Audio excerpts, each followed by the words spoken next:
안녕하세요. 오늘도 사연살롱을 찾아주셔서 감사합니다. 저는 서울에 거주하는 30대 여성이에요.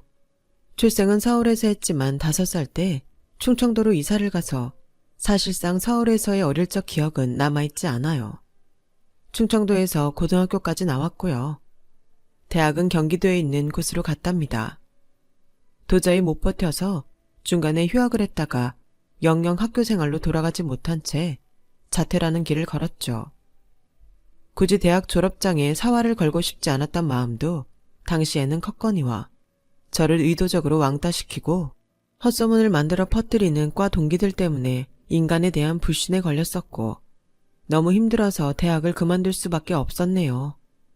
저희 부모님께서는 충청도의 시골에서 작게 농사를 지으시면서 동네에 오래된 작은 슈퍼를 운영해 오셨어요.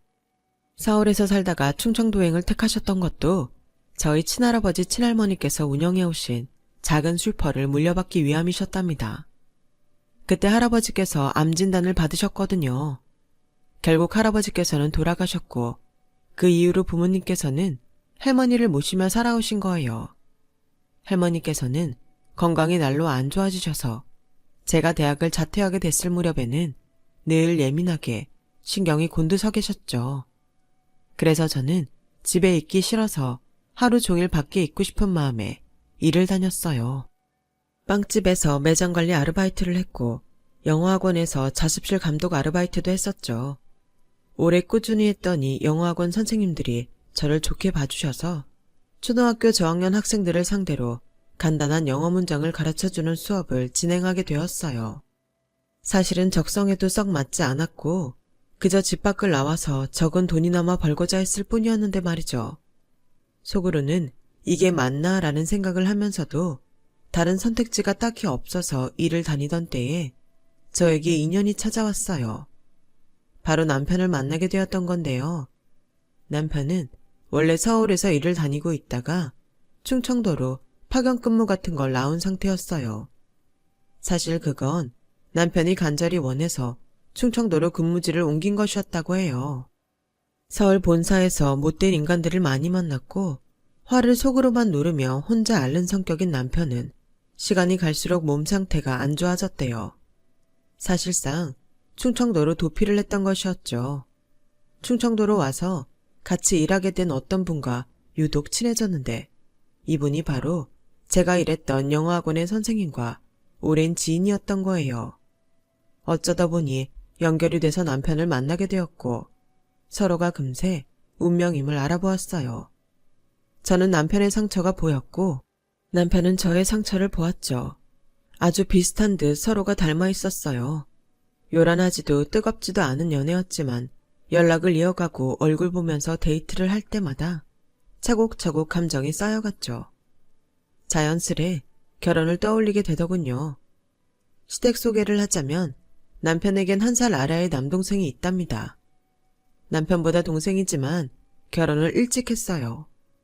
저랑 남편이 교제를 시작했을 때 시동생은 막 결혼한 새신랑이었으니 상당히 일찍 한 편이었죠. 시동생과 동서는 연상연하조합인데 동서가 5살 위입니다. 저보다 동서가 연상이에요. 처음에는 시동생이 연상을 만난다고 하니까 시부모님께서 놀라셨다고 해요.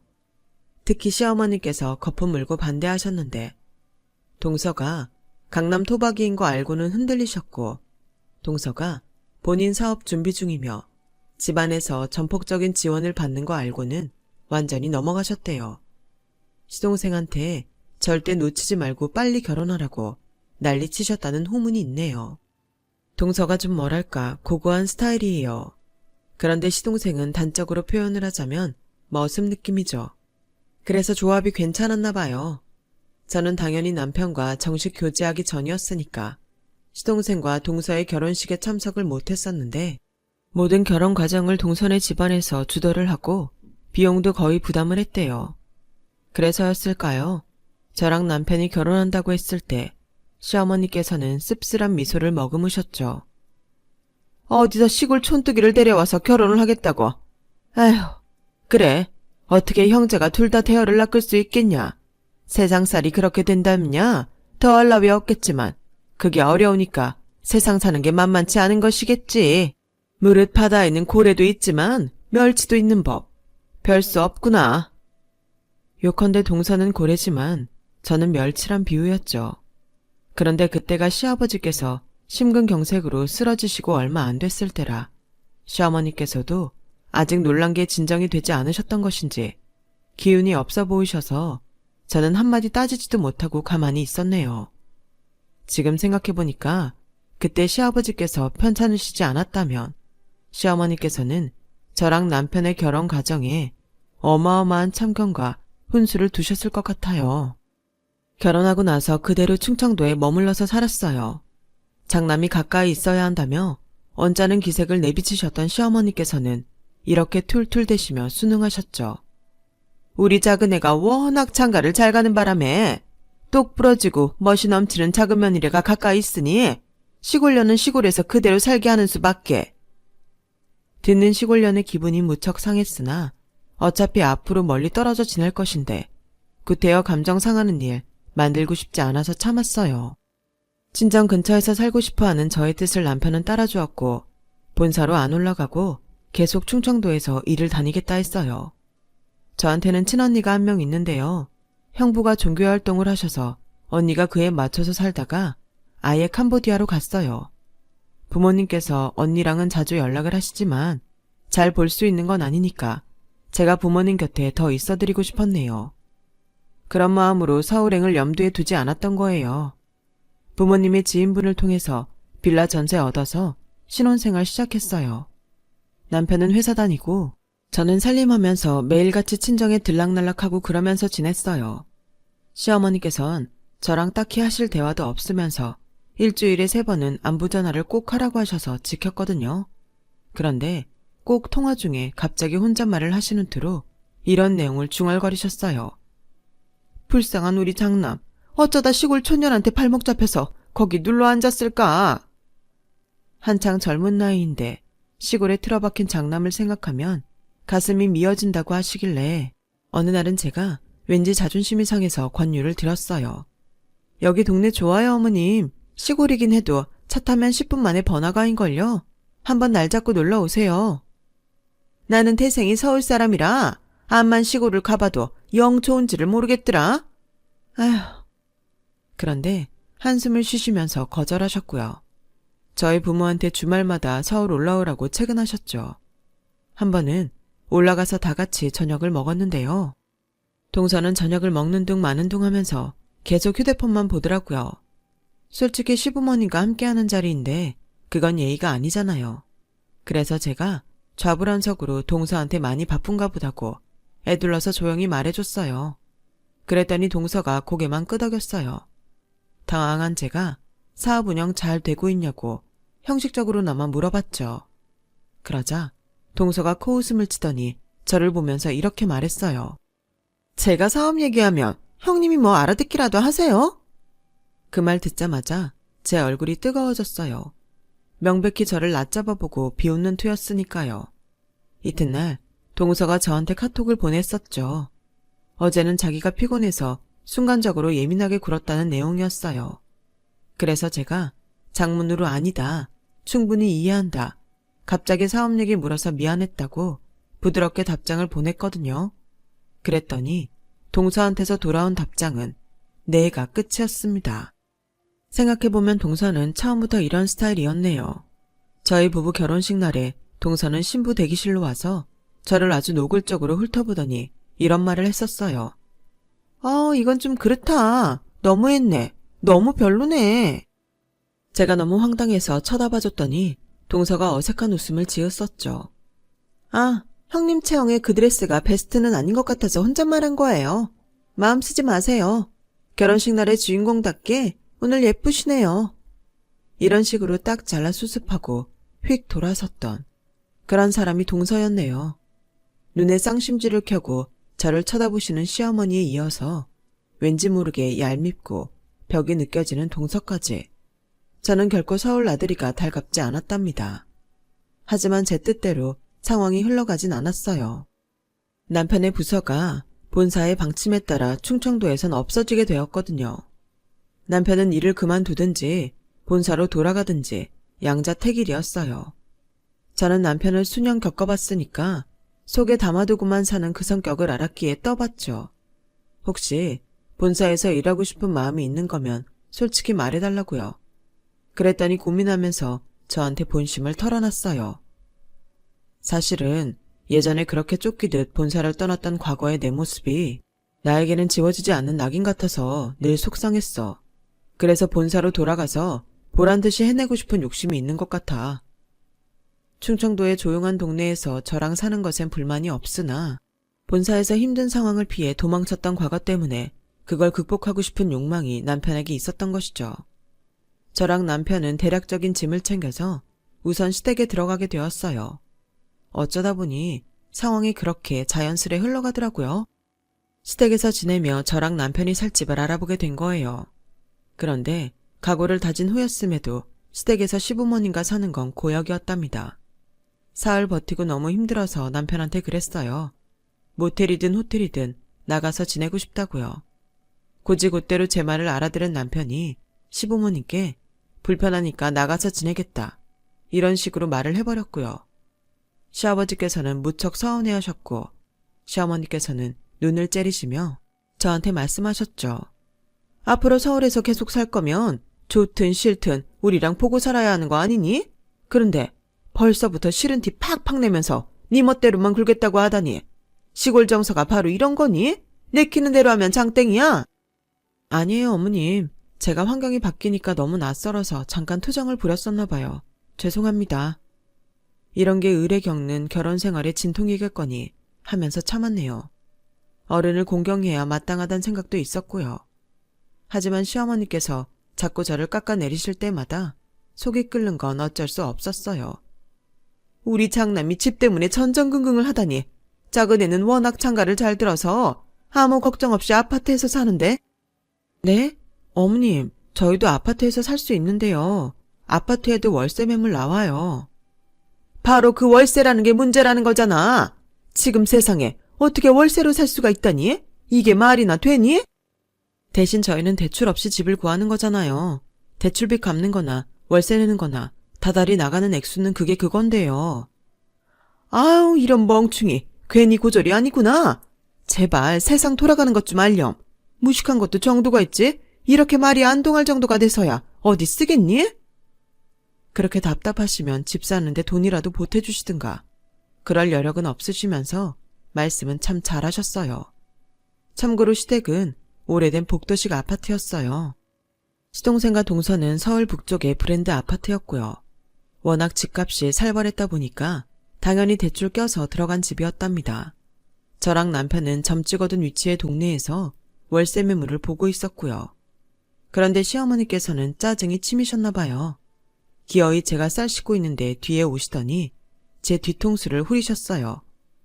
에라, 이 둔한 년아. 이거나 맞고 정신 차려라. 너무 기가 막혀서 천천히 뒤를 돌아봤는데 시어머니께서는 금세 혀를 쯧쯧하시면서 방으로 가고 계셨죠. 솔직히 그날 무슨 정신으로 식사 준비했었는지 기억도 안 납니다. 동서가 시동생이랑 방문했을 때 시어머니께서 동서한테 얼마나 아부를 많이 떠시는지 알고는 제가 새삼 깜짝 놀랐어요.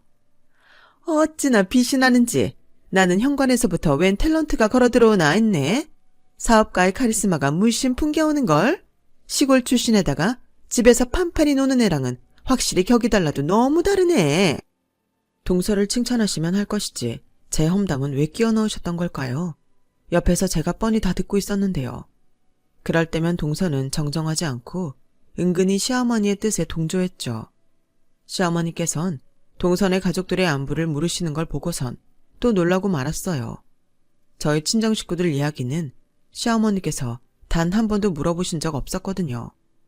사실 제가 몇 차례 친정 이야기를 꺼낸 적이 있었는데 시어머니께서 그럴 때마다 듣기 싫으시다는 듯 에휴, 시골 냄새 이런 혼잣말을 하셔서 제가 멋쩍어서 그만뒀었죠.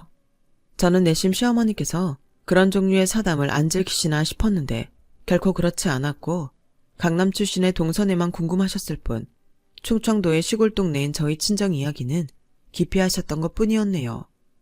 씁쓸한 마음을 애써 눌렀지만 시어머니 앞에서도 계속 휴대폰만 들여다보면서 딴청 피우고 밥상 차릴 때도 손 하나 까딱 안 하고선 먹을 준비만 하고 있는 동서를 보면 저의 처지와 비교되는 것은 어쩔 수 없었어요. 사람 마음이라는 게 그렇더라고요. 비교되니까 서러웠어요. 그러던 때 시어머니께서 갑자기 동남아 여행을 가시게 되었어요. 여행사에서 땡처리 특가로 나온 상품을 시어머니께서 사촌분들, 동네 친구분들과 모여서 가시게 된 거예요. 갑작스레 떠나게 된 여행길이라 더 설렌다면서 즐거워하시길래 남편과 상의해서 용돈 30만 원 드렸네요. 돈을 받으신 시어머니께선 화답으로 저에게 잔소리를 퍼부으셨고요. 나 없는 동안 기강 해이해져서 살림만 하고 퍼질 게 눈에 훤하구나. 청소는 잘해놨나? 밥은 때마다 차렸나? 내가 다녀와서 다 확인할 테니까 놀고 자빠질 생각일랑 하지 않는 게 좋을 거야?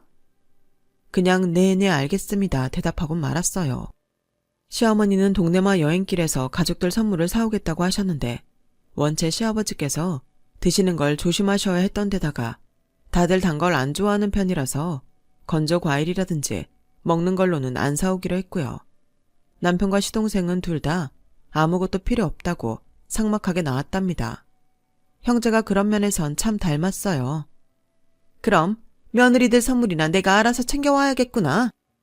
시어머니는 그리 말씀을 하시며 여행길에 오르셨고 저는 내심 기대를 했었어요. 과연 어떤 걸 사오실지 궁금했는데요. 며칠 후 돌아오신 시어머니는 저랑 동서를 앞에 앉혀두시고 선물 증정 시간을 여셨어요. 우선 동서에게는 현지 감성이 물씬 풍기는 작은 손가방, 독특한 보석이 달린 얇은 팔찌, 그리고 샤넬 립스틱을 주셨죠. 제 차례에서 저는 저도 비슷하거나 똑같은 구성으로 선물을 받을 거라고 생각했어요. 그런데 잠시 후 시어머니께서는 부석거리는 소리와 함께 웬 비닐팩을 꺼내 드시더니 그걸 저한테 건네주시더라고요. 옛다, 내가 너 생각해서 가져온 선물이다. 네, 감사합니다 어머님. 저기 그런데 이건 혹시 조개 껍질들인가요? 제가 두 눈을 의심했어요. 어림잡아 20개 전후로 보이는 조개 껍데기들이 비닐 안에 담겨 있었죠. 시어머니께선 저는 친언니가 비슷한 나라에서 살고 있으니 동남아 선물을 많이 받아봤을 테고 따라서 그런 건 사줘봤자 보람도 없으니까 바닷가에 조개를 주워오셨다고 하셨어요. 제 친정 이야기는 꺼려하시는 분이 제 친언니가 캄보디아에 있는 건 어찌 기억을 하셨을까요? 어처구니가 없었네요. 제가 알기론 동서는 바빠서 까먹었던 것인지 시어머니께서 여행 가시는데 따로 용돈을 안 드렸고 시동생이 지갑에서 10만 원 꺼내서 시어머니께 드리는 것만 봤거든요. 저는 남편이랑 30만 원을 드렸건만 조개 껍데기들이 담긴 비닐을 만지작거리면서 얼굴이 뜨거워졌고 이상하게 눈물이 날 것 같았어요. 샤넬 립스틱의 색깔을 확인하고 있는 동서 옆에 제가 너무 초라했죠. 이게 보기에 색이 진하긴 해도 발라보면 안 부담스럽다고 거기 직원이 그러더라. 그리고 이런 색을 가끔 발라줘야 사업운이 들어온대. 그래요. 어머니 정말 센스 넘치세요. 내일은 바로 이걸 발라봐야겠어요. 동서의 반응에 시어머니께선 즐거이 손뼉까지 치셨죠. 그러더니 저를 보시고선 왜 이렇게 축제 분위기 축 처지게 울상이냐며 혀를 차셨어요. 저는 태어나고자 애를 썼죠. 왜? 너도 루즈 가지고 싶니? 네가 밖에서 일을 하는 사람도 아닌데 저런 루즈가 왜 필요하겠냐? 저는 입술에 바를 거 이미 많아서 괜찮아요. 저를 위해서 조개 껍질 모으셨을 거 생각하니까 저는 그 정성에 감사한걸요. 그거 내가 거기 가보니까 관광지라 그런지 한국인들 천지더라. 보니까 젊은 애들이 조개 껍데기 줍고 놀더니 다시 버리고 가려고 하길래 내가 가서 그거 놔달라고 그랬다. 심지어 시어머니께서 직접 주우신 것도 아니었어요. 그 순간 제가 울음이 터지고 말았네요. 어머님 안 계신 동안에 저는 집안 구석구석 냉장고 안까지 청소 다 하면서 반찬 만들어 놓으면서 그렇게 열심히 지냈는데 솔직히 너무 서운합니다. 너는 서운할 것도 더럽게 없구나. 나이가 몇인데 눈물바람이야. 아우 머리 아파. 너는 왜 이렇게 애가 매사에 세련되지를 못하니? 그 촌발은 영영 씻을 수가 없는 거니? 가진 게 없는 시골 촌년이라서 그런지 소갈맹이도 간장종지가 따로 없구나. 이럴 거면 서울에는 왜 기어 올라왔어? 시골로 다시 돌아가! 더 이상 참을 수가 없었어요. 간단히 짐을 재빨리 챙겨서 시댁을 나섰고 제 등 뒤에 시어머니께서 몹쓸 것이라며 욕을 남기셨죠. 그런데 동서가 저를 따라 나오더니 한마디 날리더군요. 그런 성숙하지 못한 태도, 감정에 휩쓸리는 행동 보기 안 좋네요. 가라앉히세요. 말씀 감사하지만 신경 안 써주시면 더 감사할 것 같아요. 이보세요, 형님. 내가 형님보다 하나부터 10까지 다 잘났고 인생 선배임에도 형님 대우해드렸잖아요. 그런데도 뭔 불만이 많으세요? 진짜 상대하기도 싫어서 동서를 무시하고 돌아섰어요. 정신없이 충청도 집으로 내려갔고 그제서야 휴대폰에 찍힌 남편의 부재중 전화들을 받죠. 남편한테 전화해서 말했어요. 동남아 여행 갔다 온 기념으로 남이 준 조개 껍질을 선물로 주는 시어머니를 도저히 보고 살 자신 없다고요. 아무리 그래도 자리를 박차고 나가면 어떡해. 대화로 더 풀어봤어야지. 오빠는 어머님이랑 대화 잘해서 잘 풀고 잘 살아. 나는 거기서 빠질게. 제가 기운 없이 대답하곤 전화를 끊었어요. 그리곤 밤늦게 시어머니의 전화가 걸려왔는데 안 받았더니 카톡을 남기시더군요. 아들하고 이간질시키는 며느리가 최고로 못된 며느리다. 근데 그게 너였구나. 이렇게 보내신 걸로 봐선 남편하고 싸우신 모양이었죠. 저는 날이 밝자마자 친정으로 갔어요. 서울에 있어야 할 제가 아침에 등장하니까 부모님께선 깜짝 놀라셨죠. 저는 아무래도 이혼하게 될 것 같다고 말씀드렸어요. 있었던 일도 다 털어놨고요. 항상 이런들 어떠하리 저런들 어떠하리 이렇게 사시는 분들이 부모님이신데요. 제가 눈물까지 눈에 매달고 심각하게 말하자 진지하게 받아들이시더군요. 시댁으로부터 무시당하는 이유가 뭐냐고 아버지께서 물어보시길래 솔직하게 제 생각을 말씀드렸어요. 서울 가서 월세집 보고 다닐 때부터 저를 깔보시는 게 심해졌고요. 강남이 친정인 동서랑 자꾸 비교당해요. 시골 출신인데다가 고졸인 제가 서울에서 변변찮은 직구에서 살 거라고 시어머니는 생각하시고요. 저 때문에 당신의 장남 인생이 구질구질해졌다고 질색을 하고 계세요. 부모님께 이런 이야기를 전해드리는 것 자체가 불효인 것 같아서 너무 죄송했어요. 부모님께서는 가만히 듣고 계셨고요. 그런데 그날 오후에 남편이 왔어요. 급하게 회사에 반차 내고 내려왔다고 하더군요. 자기가 가만히 생각해보니까 조개 껍데기 선물은 선을 넘은 것 같다고 했어요. 저희끼리 대화가 끝난 후에 부모님께서 남편을 호출하셨어요. 우리 딸은 더 이상 이런 결혼 생활은 못하겠다고 하는데 자네 생각은 어떤가? 이참에 사부인께서 염원하시는 대로 우리 딸보다 더 잘난 여자를 찾아볼 마음은 없나? 아버지의 말씀에 저는 놀라고 말았는데 옆에서 남편은 눈 하나 깜짝 안 하더니 조용히 대답했죠. 저는 강남 출신 아내, 사업하는 아내, 그런 거 다 필요 없습니다. 그런 거 생각해서 제가 이 사람 만난 거 아닙니다. 힘들 때 기대고 싶어서 만났고 서로 의지하고 싶어서 결혼했어요. 제 인생 최고의 선택입니다, 장인어른. 그래, 그럼 됐네. 서울 올라가서 빨리 집부터 구해. 월세든 전세든 매매든 돈은 우리가 대줄 테니까. 예? 집값을 대주시겠다니 그게 무슨 말씀이신지. 우리가 괜히 노모를 모시면서 사는 집이 아니거든. 이 동네 이 지역에 우리 어머니 소유의 땅이 얼마나 많은데 우리 집 속된 말로 땅 부잣집이야. 남편은 너무 놀란 나머지 말문이 막혀 있었고 저도 당황스러웠죠.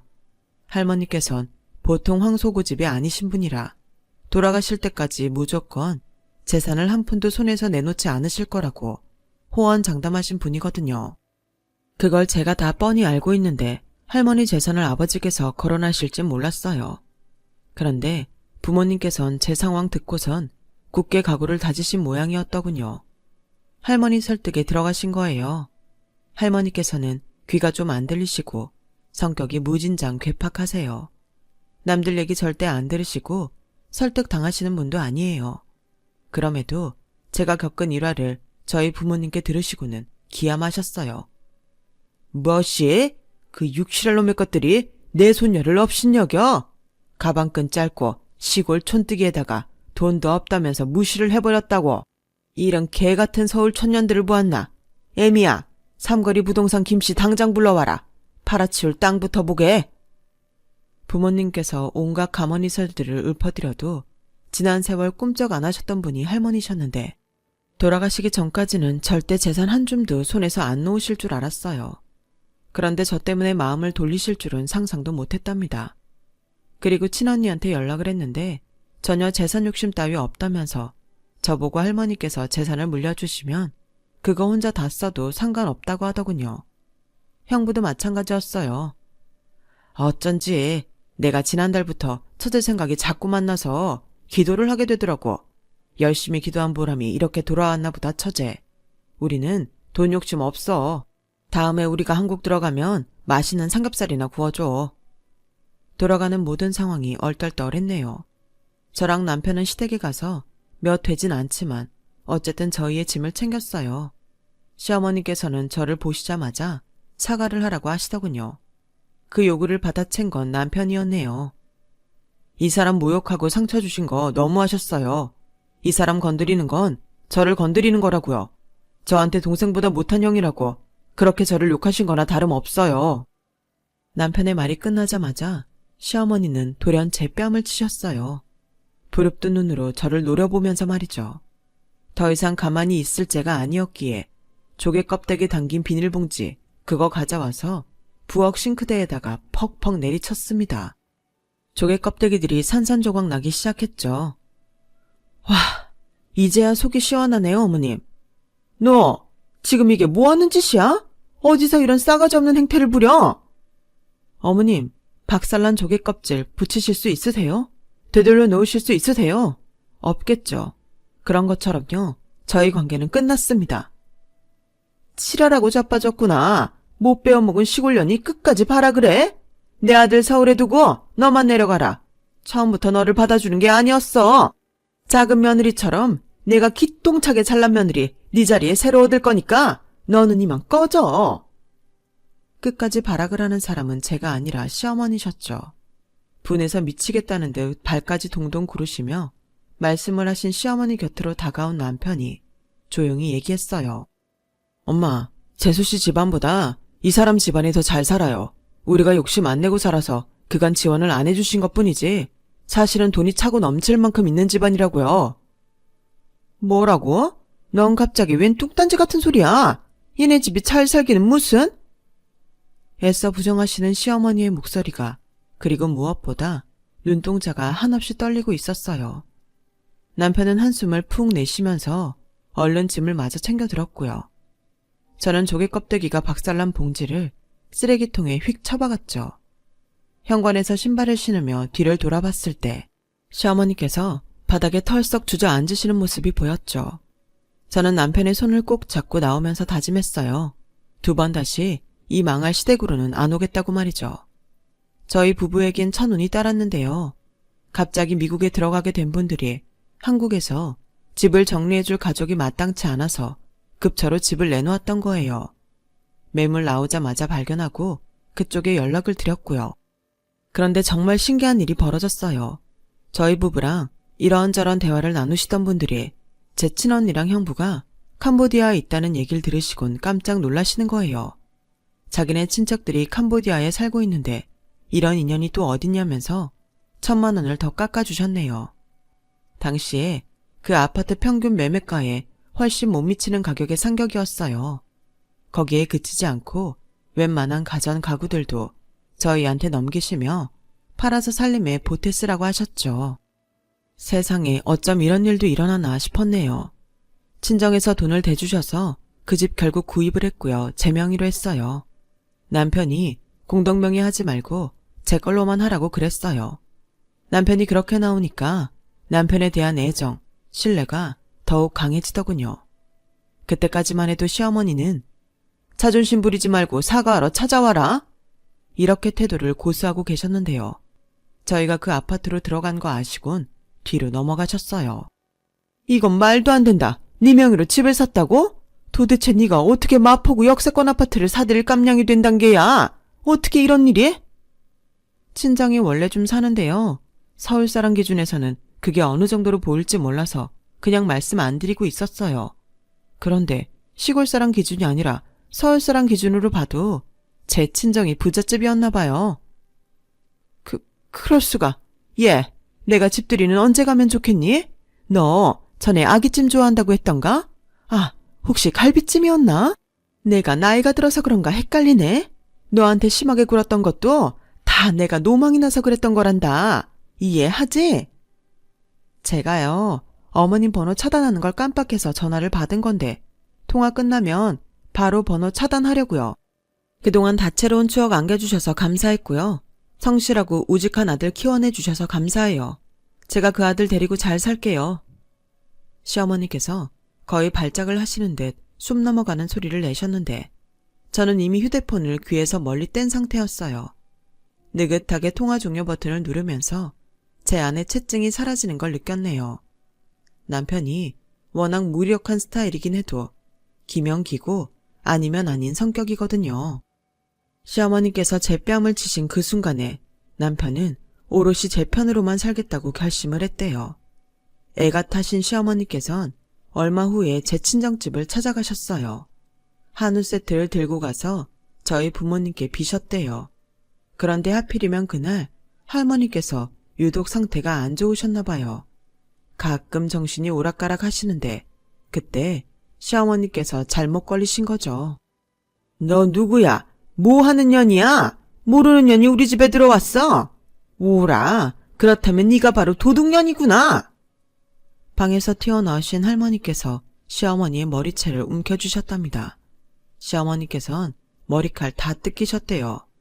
그 광경 때문에 아직도 심장이 벌렁거린다고 엄마가 말씀해 주셨는데 상황을 전해 듣던 저는 웃음이 나서 혼났네요. 아, 그리고 동서요. 몇 달 안 지나서 사업 망했어요. 동서는 애써 본전치기였다고 좋은 인생 경험이었다고 말했다지만 어느 날 시동생이 술에 잔뜩 취해서 남편한테 전화하는 바람에 전말이 다 들통났어요. 사업 완전히 말아먹고 그거 사업 망해서 생긴 빚만 1억 7천이 넘어. 처가에서도 잔뜩 화가 나서 도와주기 싫어하더라. 이거 어떡하면 좋냐? 형, 나 요즘에 너무 힘들다. 세상에, 그냥 망한 것도 아니고 쫄딱 망한 거였나 봐요. 그러거나 말거나 그냥 아무것도 모르는 척 했는데 동서한테서 먼저 연락이 오더군요. 형님, 서울 생활은 적응 다 하셨어요? 제가 맛집이나 쇼핑하기 좋은 곳들 좀 알려드리고 싶은데 형님 시간 편하실 때 같이 만나서 놀아요. 그나저나 형님, 카톡 사진 바꾸신 거 너무 멋지네요. 동서가 그토록 사근사근하게 굴 수 있는 사람인 걸 그때 처음 알았네요. 알고 보니까 동선의 집안에 다른 건수가 겹쳐서 이래저래 상황이 어려워진 모양이더라고요. 그렇게 신경 써줘서 고마워요, 동서. 근데 제가 워낙 시골 냄새 안 빠지는 촌년이라서요. 같이 다니긴 좀 어렵겠어요. 동서한테 민폐 끼치고 싶지 않아요. 그럼 이만. 아주 유쾌하게 거절을 했건만 동서는 시동생을 방패로 써가면서까지 저와 가까워지는 것을 포기하지 않더군요. 시어머니 쪽은 말할 것도 없어요. 그러나 그 어떤 노력에도 불구하고 조개 껍데기 선물의 충격이 희석되지 않네요. 제 진짜 배기 가족들을 위해서만 살아가고 싶어요. 지금까지 제 이야기를 들어주신 모든 분들 감사드려요. 좋은 일 가득하시길 빌게요. 여러분, 사연 댓글에 응원과 현명한 조언 부탁드려요. 좋아요와 구독은 저에게 큰 힘이 됩니다. 오늘도 좋은 일 가득하세요.